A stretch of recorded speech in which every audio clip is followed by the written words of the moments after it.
बहुत सारे जो स्मॉल बिजनेसेस हैं वो चाहते ही नहीं कि वो बड़े हों। जो ओनर्स हैं बिजनेस के, they are more comfortable keeping the business within the family. Mindset first of all change करने की जरूरत है, और बहुत सारे जो पाकिस्तानी सेठ हैं, some of them have moved beyond that. और अगर बिजनेस को ग्रो करना है तो फिर उसके लिए आपको सिस्टम्स, प्रोसेसेस, अकाउंटिंग टर्म अगर हम यूज़ करें या ऑडिटिंग टर्म करें तो इंटरनल कंट्रोल के सिस्टम्स रखने की बड़ी सख्त ज़रूरत है। There are companies who are not fully tax compliant. ये टर्म मैंने पाकिस्तान में आके पहली दफ़ा सुनी थी और सीख भी गया हूँ, on the books and off the books. तो ऑस्ट्रेलिया जैसी जगह में everything that you earn you have to declare. उधर का जो टैक्स ऑफिस है, द ऑस्ट्रेलियन टैक्स ऑफिस, इतना टेक्नोलॉजिकली एडवांस्ड है, even before you breathe they know. Public companies हैं हमारी पाकिस्तान की, उसमें डायरेक्टर बनने के लिए you have to do the director certification programme जो है।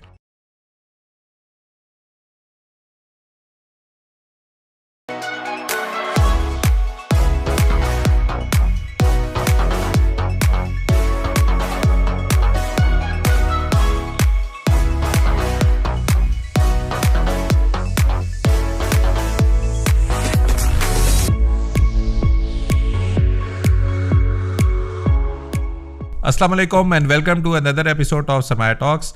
पाकिस्तान में अगर आप नंबर ऑफ लिस्टेड कंपनीज देखें, बहुत ही कम है। अगर आप कंपेयर करें अपने रीजन के अंदर भी, इंडिया के साथ भी, तो वहाँ तो हज़ारों के अंदर है। हम अभी भी 450-500 के अराउंड बैठे हुए हैं, और हम रोज़ देखते हैं कि छोटे छोटे बिजनेसेस हैं जिसमें हम डेली शॉपिंग करते हैं, सब कुछ करते हैं, लेकिन somehow they are not a listed company.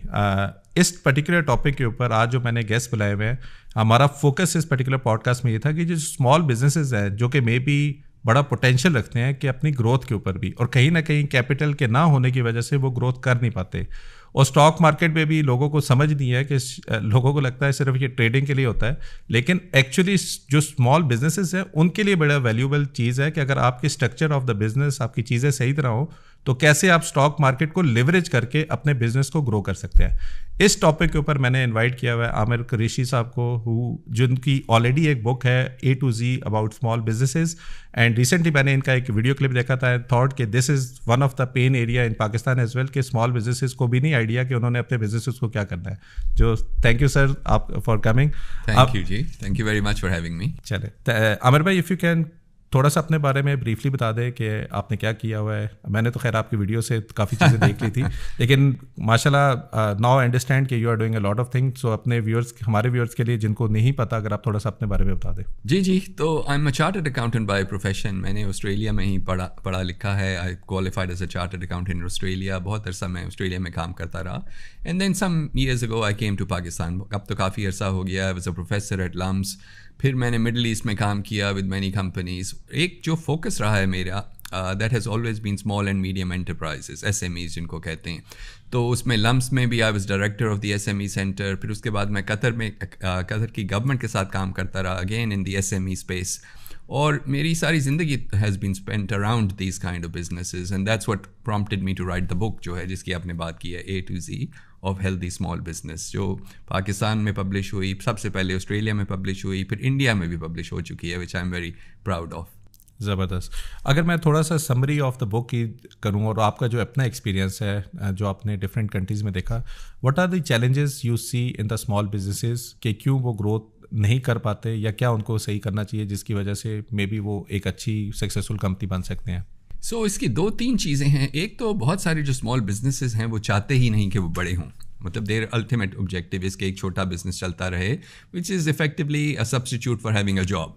सो इसको हम कह सकते हैं कि there really are employees of a business, और उसमें इतनी प्रॉफिटेबिलिटी है ही नहीं कि उसको स्केल अप किया जाए। So lot of small businesses इस तरह से ही चलते रहते हैं। But then there are many who have so much potential to grow and expand, और वो कर नहीं पाते। समटाइम्स द ओनर्स, उनके पास इतनी विजन नहीं होती, समटाइम्स दे लैक कैपिटल, जिस पे आपने टच किया, they don't have sufficient capital कि उसको आगे लेके जाएं। उनको फाइनेंस नहीं मिलता from banks and other institutions, so they don't manage to scale up.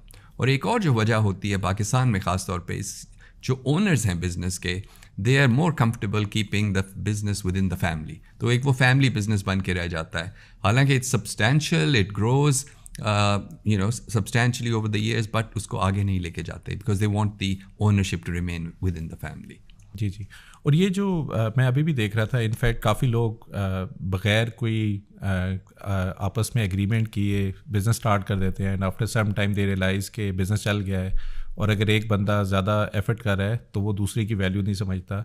अब इस तरह के जो इश्यूज़ हैं, अगर कोई बिज़नेस अपना सेटअप कर रहा है तो what are the guidelines which you need to follow कि एटलीस्ट स्ट्रक्चरली उस लेवल के ऊपर हो कि कल को अगर सक्सेसफुल हो गया तो दोनों में से पार्टनर्स को या मल्टीपल लोगों को, फैमिली को वो मसला ना हो।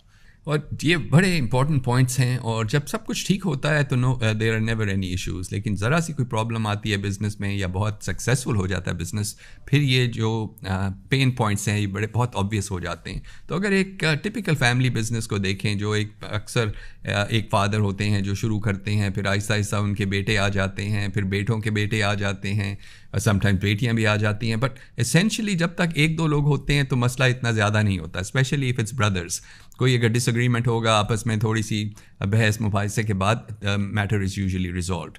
लेकिन जब वो लोग बढ़ते जाते हैं, कज़न्स आ जाते हैं, जिसको इंग्लिश में कहा जाता है कज़न्स कंसोर्टियम, जब वो ज़्यादा लोग होते जाते हैं, पोटेंशियल फॉर डिसएग्रीमेंट्स बढ़ता जाता है। जिस तरह आपने कहा कि आई माइट फील लाइक मैं बहुत ज़्यादा काम कर रहा हूँ but my cousin isn't working as hard, मैं सारा बिजनेस लाता हूँ और आई लुक आफ्टर प्रोडक्शन और सारी रिस्पॉन्सिबिलिटी मेरे ऊपर है, तो then I feel like I am not being rewarded, और हम सबका स्टेक उतना ही होता है, let's say it's an equal partnership, तो प्रॉफिट भी उतना मिल रहा है, तनख्वाह भी उतनी मिल रही है, then why should I do so much more work. तो एक तो इस तरह से फिर डिसएग्रीमेंट्स और रिजेंटमेंट होनी शुरू हो जाती है। और पाकिस्तान के जो बहुत बड़े बड़े सक्सेसफुल बिजनेसेस हैं, they all ended up splitting into little pieces because of this reason. और समटाइम्स छोटी छोटी बात पे ये होता है। फॉर एग्जांपल एक केस स्टडी लिखी गई है अबाउट अ कंपनी इन गुजरात या गुजरांवाला जो पंखे बनाती थी। अब उसमें the source of dispute was कि गाड़ी कौन सी होनी चाहिए, बिकॉज एक ने महंगी गाड़ी खरीद ली, the other person also wanted the same car, but उसमें इतनी लड़ाई हुई, then it was about how much petrol you use, तो द पार्टनरशिप जो थी it ended up disbanding, business के 2-3 हिस्से हो गए। And these things can be avoided अगर आप पहले से इनको डॉक्यूमेंट कर लें, गाइडलाइंस बना लें, रूल बुक बना लें, तो then these things can be avoided. लेकिन अक्सर ऐसा होता नहीं। जी, मैं अभी आपकी बातों से याद आया, अभी F10 में एक बहुत ही हॉट स्पॉट है जिसको क्वेटा टी हम कहते हैं। तो रिसेंटली वी हर्ड के 2 भाइयों के दरमियान झगड़ा हो गया है, तो एक क्वेटा टी इधर है, अब 2 क्वेटा टी एक ही जगह पे 2 डिफरेंट जगह पे है।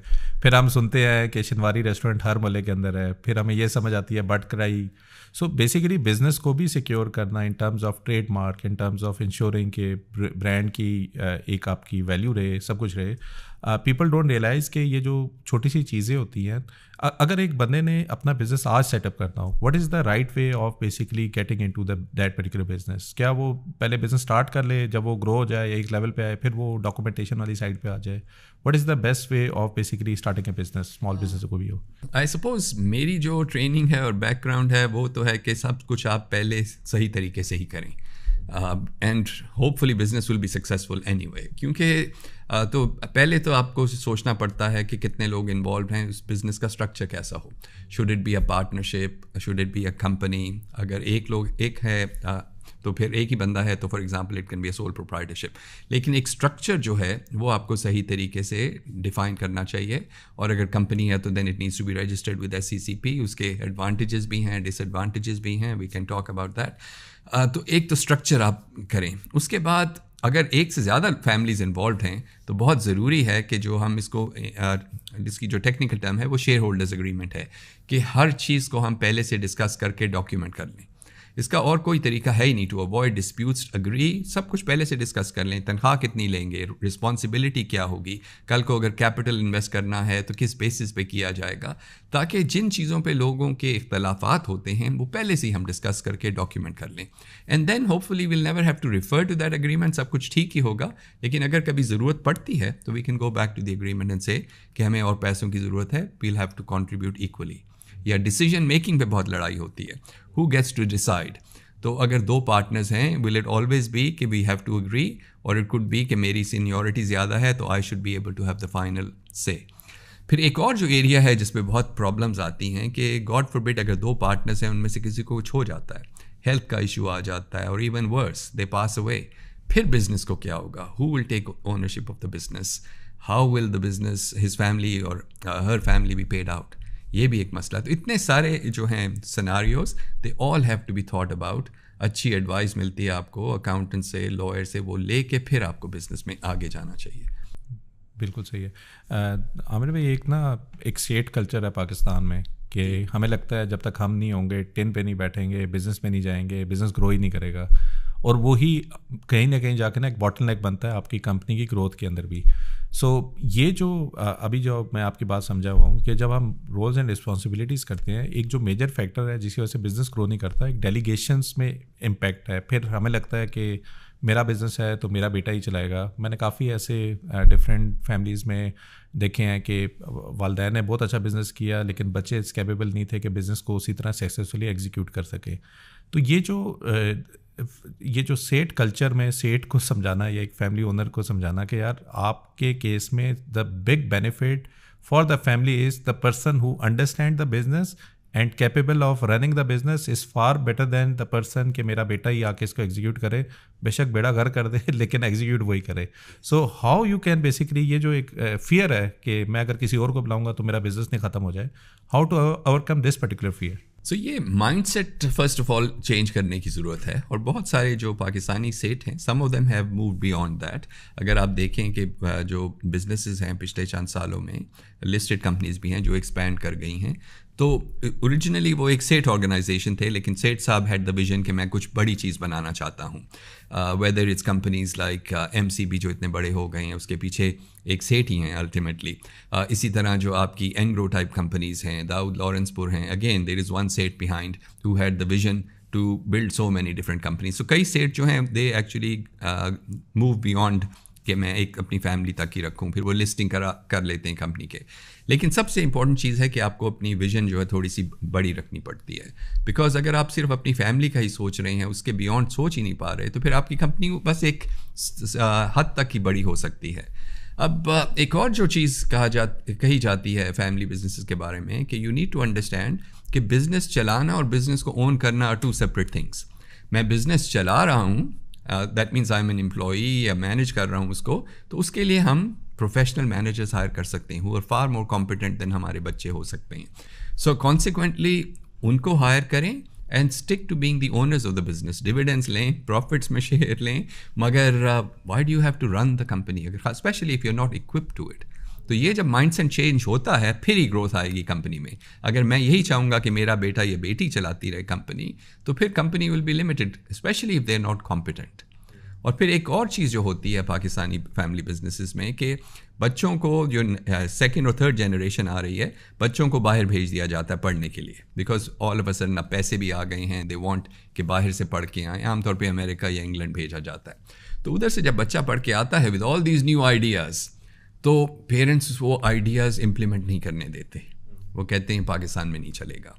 तो इस वजह से बच्चे और फ्रस्ट्रेट हो जाते हैं। फिर इवेंचुअली ये होता है कि either they end up walking away from the business, या फिर कुछ और करना चाहते हैं, and the parents are very disheartened कि अब हम क्या करें, हमारा बच्चा बिजनेस नहीं चलाना चाहता।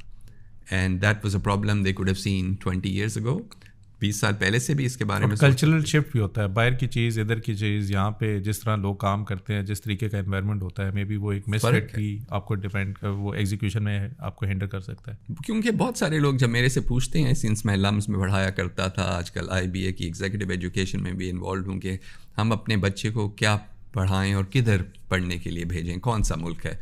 ऑब्वियसली ऑस्ट्रेलिया मेरा मुल्क है, so I always like people to go there. मगर मैं उनसे पूछता हूँ कि आपके बच्चे ने रहना कहाँ है। If he or she is going to live in Pakistan, तो ठीक है बाहर पढ़ें, obviously we should get the best possible education.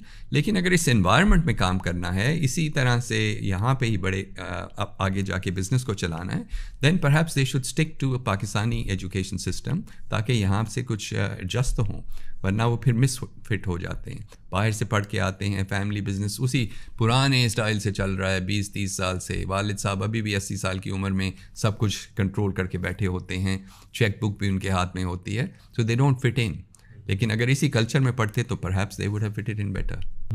और ये जो अगेन डिलेमा है कि लोगों की सैलरियाँ मैंने अपनी जेब से हाथ से ही देने हैं, चेक भी सारे मैंने साइन करने हैं, कहीं अगर मैंने किसी और को दे दिया तो चेक के एक ज़ीरो एक्स्ट्रा हो गया तो मेरा क्या बनेगा, मैं तो रिवर्ट नहीं कर सकता। तो इसको किस तरह प्रोसेसेस के थ्रू हम डेलीगेट कर सकते हैं कि आपको इसकी टेंशन लेने की भी ज़रूरत नहीं है. There is a set people of HR who can deal with this sort of thing. You just focus on the business कि बिजनेस ने ग्रो कैसे करना है रादर देन आप ऑपरेशनल चीज़ों में स्टक रहें. हाँ, और अगर बिजनेस को ग्रो करना है तो फिर उसके लिए आपको सिस्टम्स, प्रोसेसेस, अकाउंटिंग टर्म अगर हम यूज़ करें या ऑडिटिंग टर्म करें तो इंटरनल कंट्रोल के सिस्टम्स रखने की बड़ी सख्त ज़रूरत है. जब ये सिस्टम्स आ जाते हैं, आप देखिए दुनिया में इतनी इतनी बड़ी कंपनीज हैं. अब मैं ऑस्ट्रेलियन गवर्नमेंट के लिए एक प्रोजेक्ट कर रहा था कुछ अर्सा पहले, तो हर चीज़ जो थी उस गवर्नमेंट एजेंसी में वो बिलियंस ऑफ डॉलर्स में थी. अब प्राइम मिनिस्टर खुद तो बैठ के चेक नहीं साइन करता ना ही ट्रेजरर करता है उस मुल्क का, but the system runs and we are talking about billions of dollars. अब ये जिन बिजनेसेस की हम बात कर रहे हैं इस स्केल के तो नहीं होंगे. सो उन्होंने एक सिस्टम बनाया हुआ है और हर बड़ी कंपनी ने बनाया हुआ है मिड साइज कंपनीज में कि कंट्रोल्स हैं, चेक्स एंड बैलेंसेस हैं, payments can not be sort of miss appropriated. तो डजंट मीन कि आप हर चीज़ खुद साइन करें, हर चीज़ पे आपका अंगूठा लगा हो. Those things are not necessary any मोर.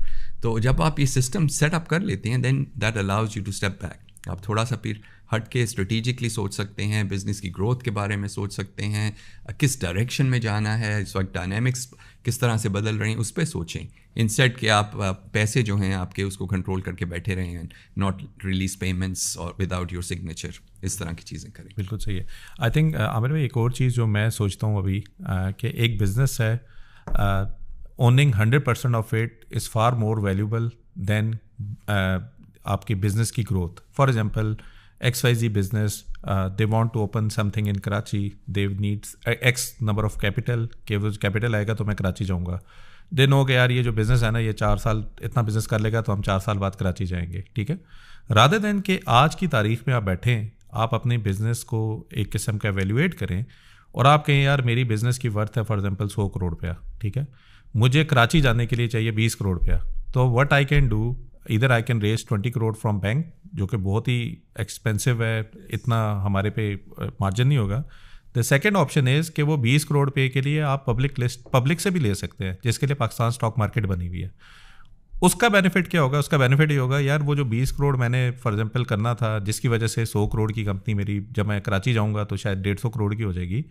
आज की तारीख में बैठ के आप 20 करोड़ पे अपने 20% ऑफ द शेयर अपने पब्लिक को दे दें, मेजॉरिटी आप ही के पास रहेगी. आपको आज की तारीख में without taking any sort of banking का जो इंटरेस्ट है उसके बगैर आपके पास 20 करोड़ रुपये आ गए. आप उसको बिज़नेस में डालें, सीधा जाएं कराची के अंदर. जो चीज़ आप 5 साल बाद कर सकते थे वो आपको अगले साल पे ही नज़र आ जाएगी कि ये जो 100 करोड़ था मैं उसका 100% का ओनर था. 5 साल बाद वही 100 करोड़ की कंपनी शायद 300 करोड़ होगी और मैं उसका 80% का ओनर हूँगा. सो रादर देन अंडरस्टैंडिंग कि एप्पल का जो पाए का चाह वो है, वो छोटे में 100% रखने की बजाय उस पाए को इतना बड़ा कर दें कि जब मैं उसको 3, 4, 5 साल बाद देखूं तो मैं 5x करके बैठा हुआ हूँ और मेरे पास 80% ऑफ द कंपनी है, रादर देन मैं 100% पे हूँ और मैं 5 साल बाद मैं भी डबल कर दूँ लेकिन मैं उस ग्रोथ पे नहीं जा सकता. तो मुझे लगता है कि स्मॉल बिजनेसेस ऐसे हैं कि जिनके चीज़ें स्ट्रक्चर कंपैरेटिवली हो गई हैं, कस्टमर उनके बड़े ज़बरदस्त हैं. अब उनको ग्रोथ के मसले हैं कि जब वो सोचते हैं कि मैंने इन सिटीज़ में जाना है, कैपिटल ही नहीं है, कैपिटल बैंक देता नहीं है क्योंकि गवर्नमेंट बोरोवर है. तो इतना प्रॉब्लम है कि वो बिजनेस वाले बंदे को स्टॉक मार्केट का ही नहीं पता क्योंकि वो इन्वेस्टेड भी नहीं है, उसको पता भी नहीं है कि स्टॉक मार्केट में इन्वेस्टमेंट क्यों करते हैं, या बिजनेसेस जो ऑलरेडी लिस्ट हुए हैं वो क्यों लिस्ट हुए हैं. वो इसीलिए लिस्ट हुए हैं कि उनको एक इंटरेस्ट फ्री का पैसा मिला है, उन्होंने इक्विटी अपनी डाइल्यूट की है. उसका बेनिफिट क्या हो गया है कि वही कंपनियां जो कि एक सर्टेन लेवल के ऊपर थी 5 साल बाद वो 4x 5x हो गई हैं with 80% of your equity holding. तो आपको क्या लगता है ये कितना बड़ा फैक्टर है जो कि शायद लोगों को अभी तक पता नहीं है कि वो इसको वैल्यू करके कैसे कर सकते हैं? एक जो हम बात कर रहे थे कि अगर एक कंपनी है, सक्सेसफुल है, अच्छी तरह से चल रही है, प्रॉफिटेबल भी है और ग्रो करना चाहती है, एक तो हमने बात की है कि ओनर्स के माइंडसेट, जो सेठ साहब हैं उनके माइंडसेट का इशू होता है. और दूसरी चीज़ जो इस पर आपने अभी टच किया है which makes lot of sense, इसके कंपनी ग्रो करने के लिए नीड्स फंड्स, कैपिटल चाहिए होता है. अब कैपिटल ट्रेडिशनली बाहर के मुल्कों में मिलता है बैंक्स के हवाले से.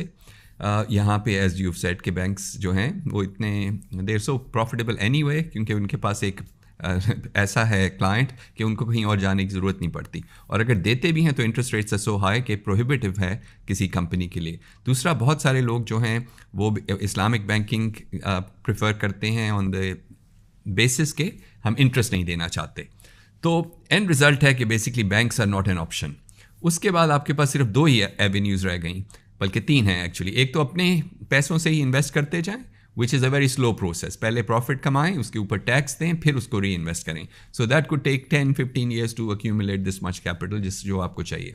दूसरा है कि आप कोई प्राइवेट इक्विटी टाइप फंड्स के पास जाएं, who will give you the capital, उसमें भी आपको equity देनी पड़ती है। and then the third option like you've said is कि हम stock market में चले जाएं। अगर आप if you go back historically, stock markets का purpose ही ये था to raise capital for companies। तो there is no better source for raising funding than the stock market, और stock market ticks all the boxes because इसमें interest वाला element भी नहीं है। There is sharing of profits and losses, जिस तरह वो इस्लामिक बैंकिंग में कहते हैं you sharing profits and losses. तो स्टॉक मार्केट में भी you can either make a profit और लूज अगर आप इन्वेस्टर हैं। लेकिन बहुत सारे लोगों के लिए they don't fully understand the process for listing and what's involved post listing. वो भी काफ़ी मुश्किल चीज़ है, तो इस वजह से they shy away from the stock market. वो समझते हैं कि we'll be open to public scrutiny, we will lose control of the company. बहुत सारी अनसर्टन सी चीज़ें जब उनको सामने आती हैं तो दे डिसाइड कि नहीं, हम बस ऐसे ही ठीक हैं। So but there is a lot of potential for companies to either raise funding from equity, private equity या फिर स्टॉक मार्केट। जितनों के साथ आपने काम किया, विदाउट नेमिंग एनीवन, एक पाकिस्तान में ये भी एक सोच है कि मे बी ये सारे जो कंपनीज़ हैं ये टैक्सेस नहीं देते, ये सॉर्ट ऑफ अपने रेवेन्यूज़ को किसी और तरीके से मोनेटाइज करते हैं, रखते हैं। अगर ये कल को पब्लिक हो गए, लिस्टेड हो गए, तो फिर इनके ऊपर चेक एंड बैलेंस हो गए, इनको टैक्स देना पड़ेगा।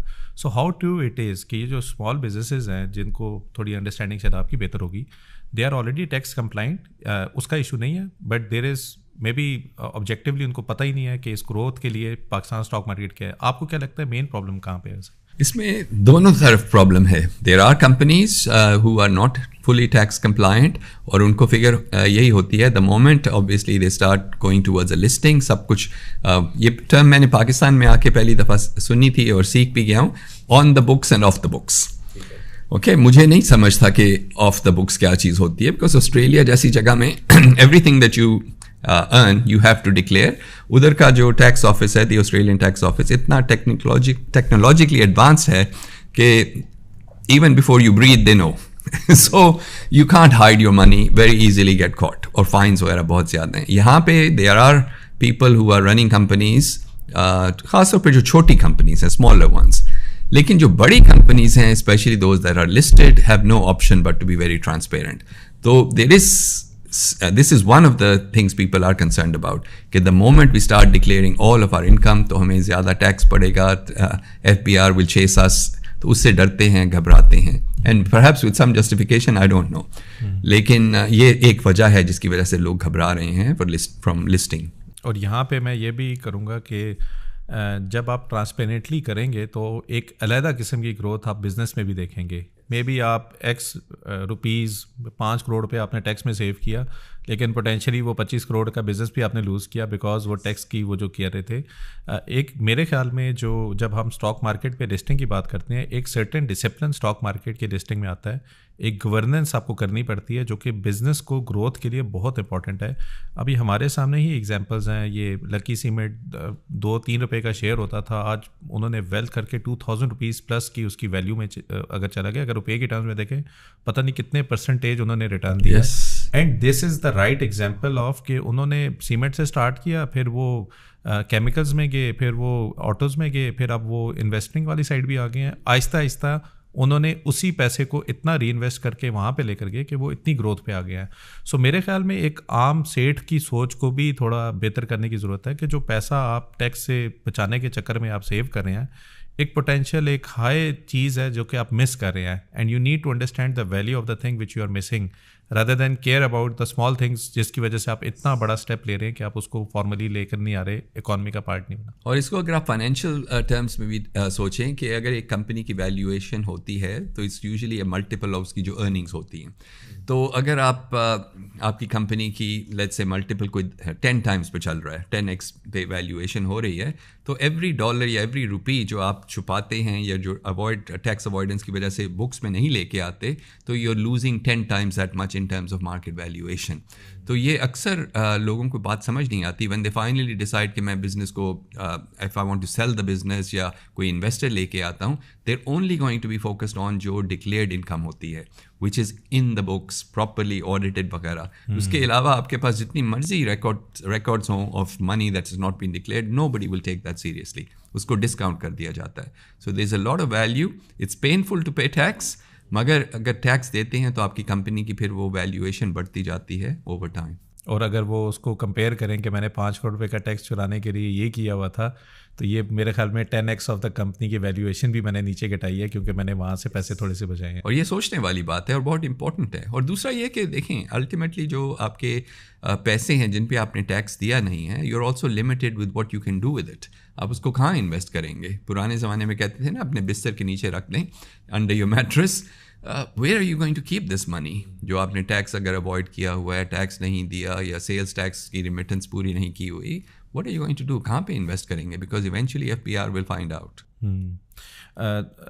एक आमिर भाई, मैं ये भी अभी चीज़ सोच रहा था कि ये जो बिजनेसेस हैं जो कि अभी तक लिस्ट नहीं हुए, अगर मैं आपसे आपका अपना एक्सपीरियंस पूछूं कि what are the key problem areas where they are struggling, जो आपको क्लियरली नज़र आ रहा है कि हर बिज़नेस में मैं जाता हूँ तो ये तो पहला नज़र आ जाता है, ये करना है। क्या उनकी बुक्स वगैरह इतनी स्ट्रक्चर्ड हैं, प्रोसेसेस इतने डिफाइंड हैं? आपकी अपनी लर्निंग क्या है पाकिस्तानी बिजनेस के अराउंड के लोग कहाँ पे ज़्यादा स्ट्रगल कर रहे हैं? सो जो मिड साइज बिजनेसेस हैं, स्मॉल बिजनेसेस को अगर हम एक तरफ कर दें, जो मिड साइज बिजनेसेस हैं वो काफ़ी वेल स्ट्रक्चर्ड हैं, इन द सेंस कि उनके अकाउंटिंग सिस्टम्स भी ठीक होंगे, उनके वो प्रॉफिटेबल भी होंगे।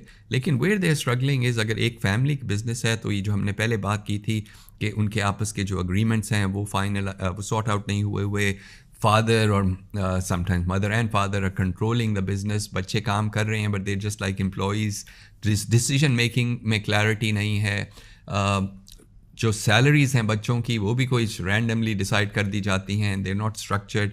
If the father feels generous तो बच्चों को गाड़ी भी ले देंगे, वरना तनख्वाह मुश्किल से देंगे।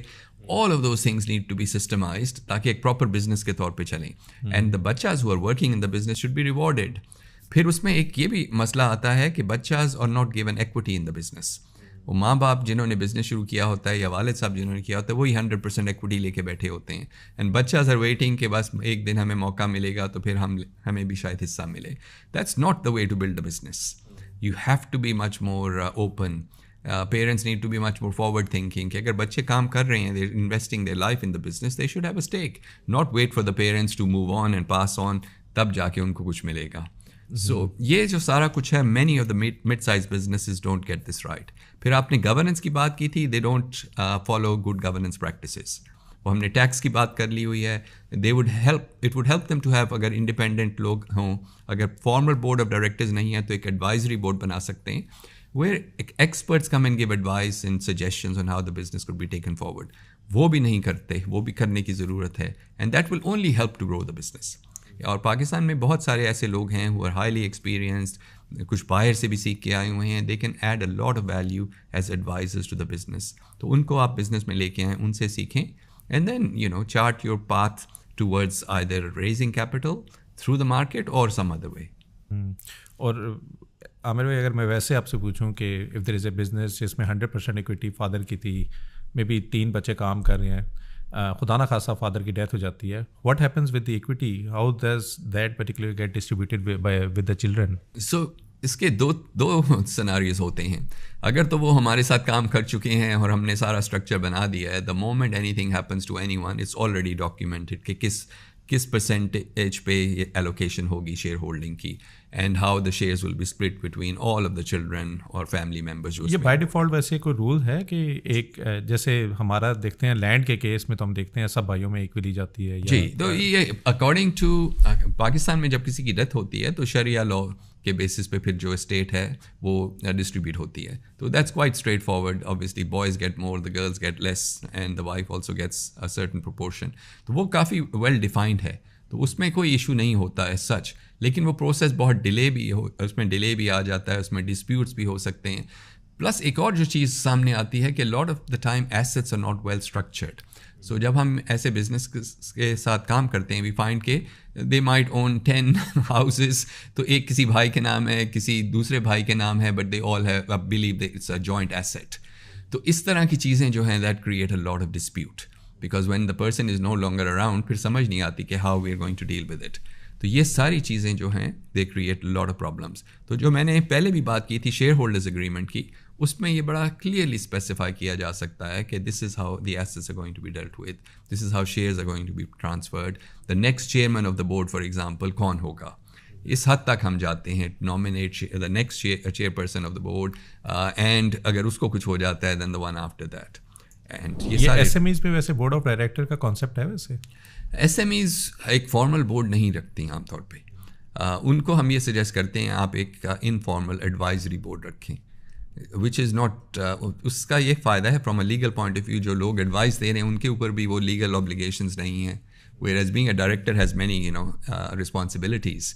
तो इसलिए अगर आप मुझे कहेंगे कि किसी SME के डायरेक्टर बन जाओ, आई वुड हैव टू से no unless I am really familiar with that company and I know उनकी financial situation क्या है. I would have to be convinced कि tax दे रहे हैं, otherwise FPR would come after me as well. और वैसे हम तो ये सुनते हैं कि there is a board of director of a public listed companies.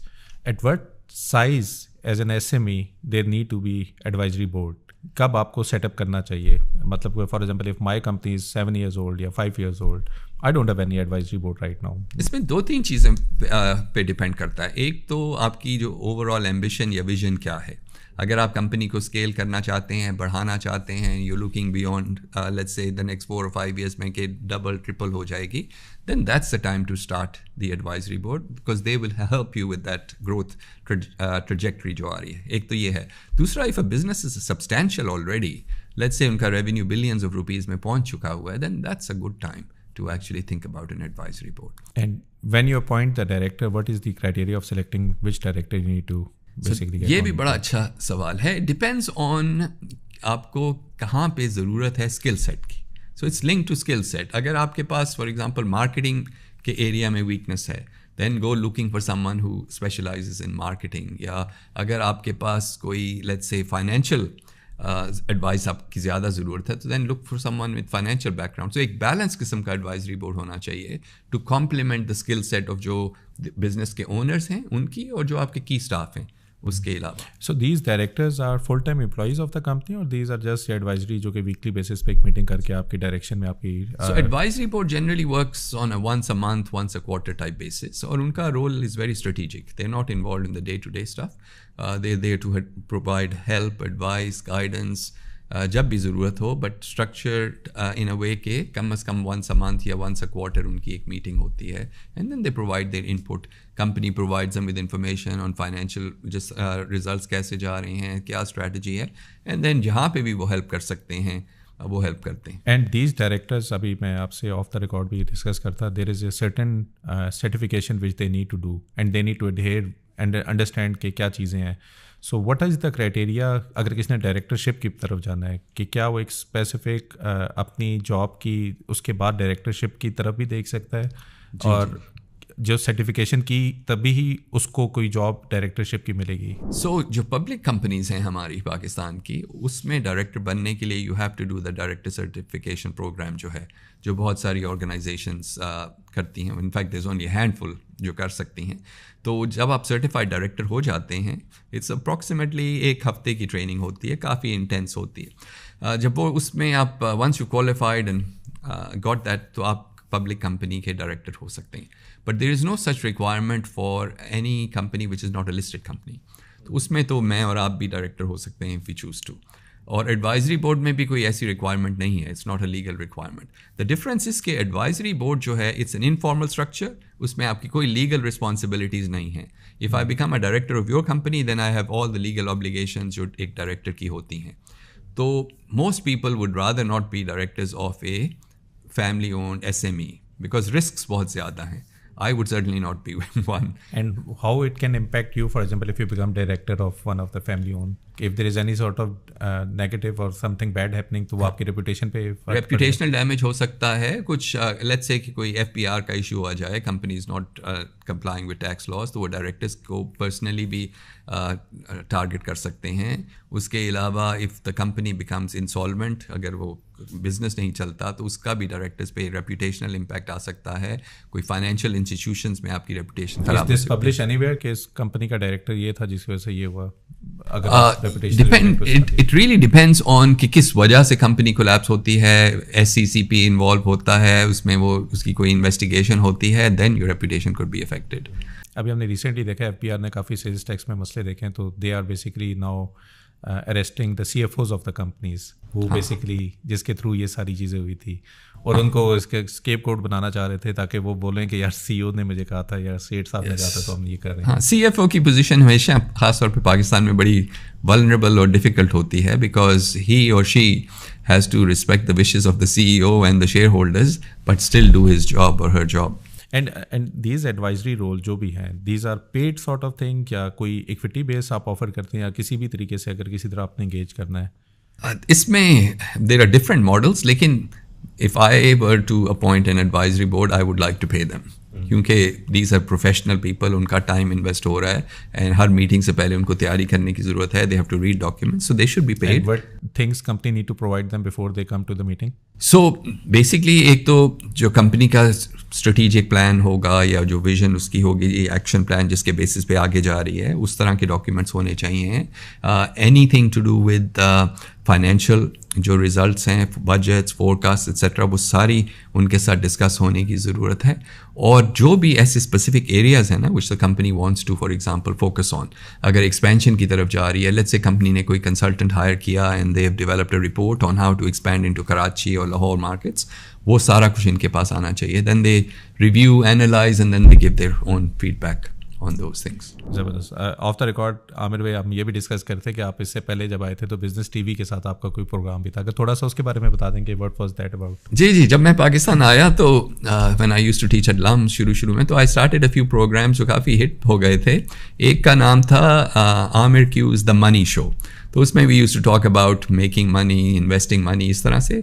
और एक और शो था which was very popular as well called the boss, और द बॉस में हम किया करते थे जो पाकिस्तान के लीडिंग CEOs हैं उनका इंटरव्यू किया जाता था। And again it wasn't a friendly interview in the sense कि मैं उनके लाइफ हिस्ट्री या इस तरह की चीज़ें पूछूं। It was very focused on company की विजन क्या है, कंपनी क्या कर रही है, how is the profitability, how is the stock price, तो उस पर हम बात किया करते थे and that was also very popular. Aamir भाई, यहाँ पे मैं खुद भी, क्योंकि इस प्लेटफॉर्म पे हमने 2-3 CEOs को ऑलरेडी इनवाइट किया हुआ है, we have talk to them as well.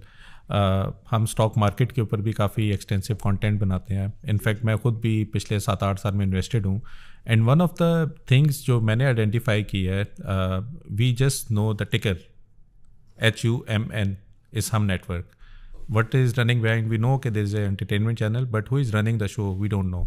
Then there is another company PSO, I don't know who is running the, और मेरे ख्याल में since you know small businesses में the person who is leading कि वो ही ड्राइव करता है कि फ्यूचर का बिजनेस क्या होगा।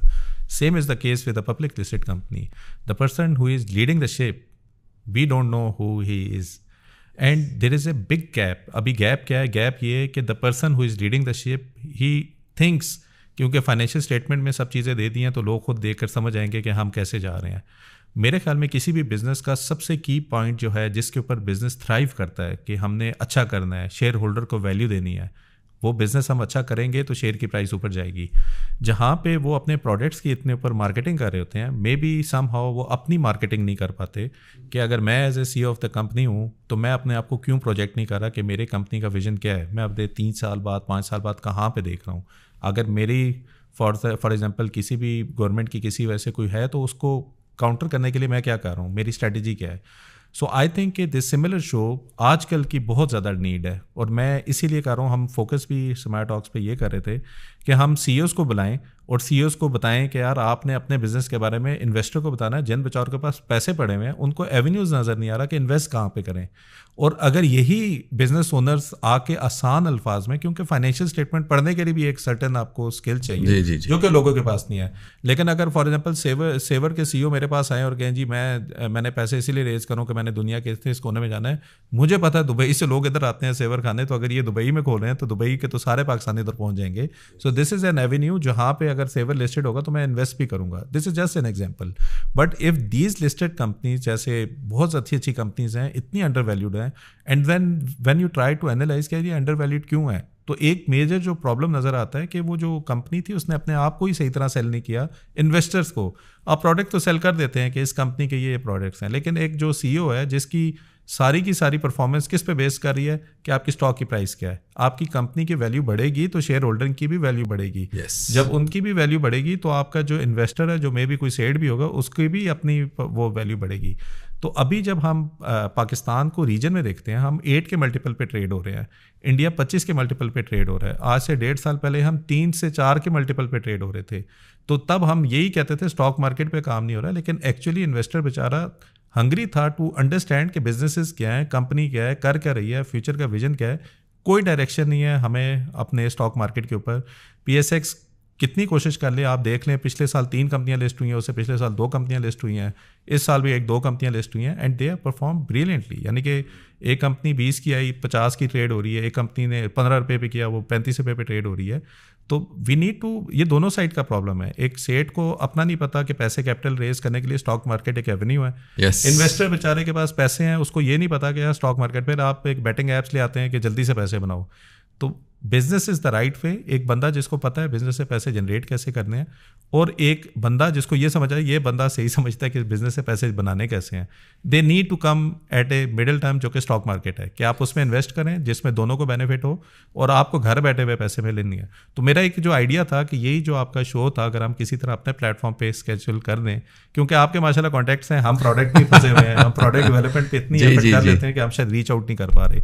But this is a great opportunity for the business owners and for the investors to come on the platform जहाँ पे उनको वैल्यू मिल रही हो और एक बिजनेस ओनर को अपने आप को प्रोजेक्ट करने का भी प्लेटफॉर्म मिल रहा हो. जी, आई थिंक अगर आप देखें इंटरनेशनली जो कंपनीज हैं, अब indirectly I am invested in all of these companies, like ये मेटा हो गई, आपकी एप्पल हो गया, थ्रू जो फंड्स हैं जिनके थ्रू मैंने इनमें इन्वेस्टमेंट भी की हुई है. The CEOs of these companies are like rock stars. Everyone knows who they are, and because they project themselves. लेकिन उसके साथ साथ they are always painting the vision of the company, आगे क्या जाएगी. सो जब फेसबुक ने अपने आप को रीब्रांड किया था, I mean they went to a lot of trouble to say कि आगे क्या विजन है, हाउ दे विल ग्रो. और जब वो कोई एक्विजिशन करते हैं, we all know about it. एक उनको एज एन एग्जाम्पल यूज़ कर रहा हूँ. तो पाकिस्तानी कंपनीज में भी अगर आप देखें तो the CEOs have an obligation to explain to the investors कि हमारी अगले 4-5 साल में क्या विजन है, 10 साल में हम कहाँ पे जाएंगे, so people can feel comfortable and confident. Because market ऊपर नीचे होती रहती है, but if you trust that the CEO और जो मैनेजमेंट टीम है and the board itself are focused, they actually have a plan, they are sticking to that plan, they're implementing it, तो फिर people are less worried about जो short term ups and downs आते हैं. ठीक है, because I'm putting my trust and faith in the CEO and the board. तो Pakistani CEOs need to be much more visible. और सिर्फ अच्छी बात नहीं है, ताकि कल को कोई प्रॉब्लम हो तो they should also be held to account कि आपने तो ये कहा था, what happened, at least give us your perspective. और जो दूसरी बात है link to exactly what you are saying is there is an opportunity to educate जो मिड साइज कंपनीज हैं कि the stock market is a potential avenue for raising funding and generating wealth. देखिए, सारे जो बिजनेस चला रहे हैं, family businesses, their ultimate objective is कि हमारी फैमिली जो है it should grow its wealth. तो वी आर जस्ट सेइंग कि one way of growing that wealth is doing a stock market listing. चलें, आप कंट्रोल रखें अपने पास, 20% फ्लोट कर दें, 40% भी फ्लोट कर दें, you're still in control, but look at the amount of liquidity you create and the opportunity to raise capital. And how many people can benefit, कि आपको जॉब्स मिलेंगी, आपका पैसा सही जगह पे जाएगा, आपने बैंकों में नहीं रखना, आप उसको इन्वेस्ट करें. एक बंदा जिसने बिजनेस में एक स्पेसिफिक एरिया में इतना ज़बरदस्त किया कि वो जब उसको स्केल करेगा, एक के अंदर अगर 100 बंदा है, अगर वो 5 जगह जाता है तो 500,000 बंदों को आपकी मिलेगी. पाकिस्तान में प्रॉब्लम ये है कि बैंकिंग, क्योंकि कैपिटल इज़ अ राइट, एक फ्यूल है आपकी बिज़नेस को ग्रो करने के लिए. बेचारा बिजनेस को वो फ्यूल मिलता ही नहीं है, फिर वो बेचारा लगा रहता है आराम से रिंग के, और ना उसको वो अंडरस्टैंडिंग है कि स्टॉक मार्केट से पैसा रेज करके भी कैसे बिजनेस को ग्रो कर सकते हैं. इधर से बैंक में आप लोगों को ये भी नहीं पता कि यार बैंक में वो हलाल तरीके से करंट अकाउंट में रखने का आपको बेनिफिट नहीं है, बैंक को बेनिफिट है. क्योंकि इवेंचुअली सबसे बड़ा है, और ये पूरा स्ट्रक्चर हमारा स्टक है पिछले 5-10 साल से, कि गवर्नमेंट के अपने एक्सपेंसेस कंट्रोल नहीं हो रहे, वो पैसा छापती है, बैंक को देती है, बैंक से लेती है, बैंक जो है वो एक आम बंदा लेके जाता. अभी मेरी आप देखें कि 100 में से 90% मेरी क्रेडिट रेटिंग है, and bank refuse to give me any cash कि सॉरी हम आपको नहीं दे सकते, it's not our policy to give you cash. मैंने कहा यार मैं एज एन इंडिविजुअल मैंने इतना अपनी रेपो सही रखी हुई है, एंड द 10% जो कि उन्होंने माइनस किए थे वो 2 क्रेडिट कार्ड पे किए थे कि आपको हमने 10-10 लाख की क्रेडिट लिमिट दी जो कि यूज़ ही नहीं हुई, लेकिन क्रेडिट है, कल को करेंगे, अगर ना दिया फिर तो वो 90 पे उन्होंने स्टक की थी and they refuse to give me. अब मैं ये एक आम बंदा जिसकी अच्छी रेपुटेशन है, तो जो हमसे भी नीचे जो बिजनेस चलाना चाह रहा है वो कैसे करेगा, ठीक है। और ये जो पूरा प्रॉब्लम है, we need to address this particular problem. आपकी इकॉनमी नहीं चल सकती अगर आपका पैसा फ्लो में नहीं होगा, अगर आपके गवर्नमेंट के खर्चे कम नहीं होंगे, बैंक अपना थोड़ा सा दिल बड़ा करके आम बंदों को भी थोड़ा देना स्टार्ट नहीं करेगी, बिजनेस को ग्रो नहीं करने देगी, एम्प्लॉयमेंट कैसे जनरेट होगी। बिल्कुल। और ये एक्चुअली ये हमारे दोस्त हैं डॉक्टर अमजद साकिब या अखुवत वाले जो हैं, तो वो अक्सर हमारे साथ कोई वर्कशॉप्स में आके प्रेजेंटेशन देते होते हैं टू फैमिली बिजनेसेस। तो मैं उनकी तरह तो नहीं बात कर सकता, बट उनका एक बहुत इंपॉर्टेंट पॉइंट है कि अगर आपका एक अच्छा सक्सेसफुल बिजनेस है, it's an obligation on you to grow and expand that business, and that through that business create employment opportunities, लोगों को फ़ायदा हो, तो आप बेसिकली सवाब कमा रहे हैं इस सारे काम से। And you have an obligation कि आप बिज़नेस को आगे से आगे लेके जाएं and do it the right way, structure करें, लेकिन लोगों का फ़ायदा होगा and you will actually be rewarded for all of that. End of course indirectly तो आप पैसे तो कमा रहे हैं, बट पैसों के साथ साथ अगर आगे का भी सोचें, it's an obligation to grow and build the business. सिर्फ जो आपकी है एक छोटा बिजनेस या एक फैमिली तक उसको ना लिमिट करें, उसको आगे ले जाएं, allow other people to share in your wealth creation जो है, और ये stock market is a good way of doing that. जी, आई होप इंशाल्लाह ये जो द बॉस का आइडिया हम इंशाल्लाह अपने प्लेटफॉर्म पे भी करेंगे। अगर आपको लगता है दिस इज़ समथिंग कि जो हमें करना चाहिए, आप नीचे कमेंट सेक्शन में ज़रूर मेंशन कीजिएगा। आई होप ये डिस्कशन थोड़ी सी स्मॉल बिजनेसेस के लिए थी, लेकिन एज एन इन्वेस्टर आपको पता होना चाहिए हर बिज़नेस स्मॉल ही होता है, जब तक वो 5-10 साल बाद देखते हैं तो वो एक पब्लिक लिस्टेड कंपनी में आ जाता है। हम as a investor stock market को रिस्की समझते हैं, लेकिन वो रिस्क फैक्टर शायद पहले 5 साल में बिजनेसेस पे होता है, जब 5 साल के बाद एक अच्छे ग्रोथ लेवल पे आप आ जाते हैं। हम ही लोग हैं जो इनकी चीज़ें ले रहे होते हैं, जब हमें चीज़ें लेने में मसला नहीं है तो उसमें इन्वेस्ट करने में हम इतना हिचकिचाते क्यों हैं। तो समझ आनी चाहिए कि जो स्टॉक मार्केट को हम रिस्की इसीलिए कहते हैं क्योंकि हमारे पास वो रिक्वायर्ड इन्फॉर्मेशन ही नहीं है, नॉलेज ही नहीं है कि कंपनी को समझना कैसे है, कंपनी पे इन्वेस्ट कैसे करना है, और कंपनी में समझे आपको आप ही एक सेठ है जिसकी उस कंपनी में कुछ ओनरशिप है, कम हो 500 शेयर हो 1000 शेयर हो, इट डजंट मैटर। फ़ायदा आपको क्या है कि कंपनी का सेठ बेचारा काम कर रहा है ताकि टू रन द बिजनेस, आपको घर बैठे हुए just buying some sort of share you get the same value जो कि उनको भी मिल रही है, जितनी आपकी परसेंटेज आपको उतना मिल रहा है, जितनी उनकी परसेंटेज है उस पर उनको मिल रहा है। आई होप आपको ये प्रोग्राम अच्छा लगा होगा। अगर आपकी कोई कमेंट सजेशन, बल्कि ये जो द बॉस का आइडिया है, अगर आप चाहते हैं कि हम अपने प्लेटफॉर्म पे CEOs को बुलाएं, और आमिर भाई I would love you to be host that particular show, then please do mention in the comment section and we will see you in another episode. Thank you. Allah Hafiz.